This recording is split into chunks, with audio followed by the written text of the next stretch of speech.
ඊශ්‍රායලය හා ඉරානය අතර වර්තමානයේ ඇති වී තිබෙන තත්ත්වය මත ඊශ්‍රායලයේ ජාත්‍යන්තර ගුවන්තොටු පොළවල් මේ වන විට ක්‍රියාත්මක මට්ටමේ නොමැති බැවින් ඊශ්‍රායලයේ පිහිටි ජනගහන හා සංක්‍රමණ අධිකාරිය මේ බව දන්වා ඇත.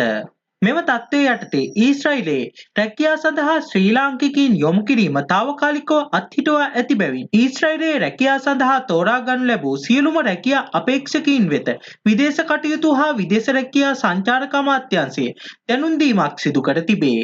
එමෙන්ම මේ වන විට ඊශ්‍රායලයේ රැකියාවක නිරතව සිට නැවත ඊශ්‍රායලය වෙත රැකියාවක් සඳහා යාමට අපේක්ෂාවෙන් මෙරටට පැමිණ සිටින ශ්‍රී ලාංකිකයන් හටද මේ අදාළ වන බව අමාත්‍යාංශය කළ නිවේදනයේ සඳහන් වේ. 1985 අංක 21 දරන ශ්‍රී ලංකා විදේශ සේවා නියුක්ති කාර්යාංශ පනතේ 39 එකෙහි ආවගන්තියට ප්‍රාකාරව ඊශ්‍රායලයේ රැකියා සඳහා කාර්යාංශයේ ලියාපදිංචිය එම කාර්යාංශය විසින් නැවත දැනුම් දෙනතුරු සිදු නොකරනු ලබන අතර ඊශ්‍රායලයේ රැකියා සඳහා යොමු කිරීමට එරට ජනගහනය හා සංක්‍රමණ අධිකාරිය දැනුම් දීම මත ඉදිරියේදී සිදු කරන ලබන බවද අමාත්‍යාංශය වැඩිදුරටත් දන්වා ඇත.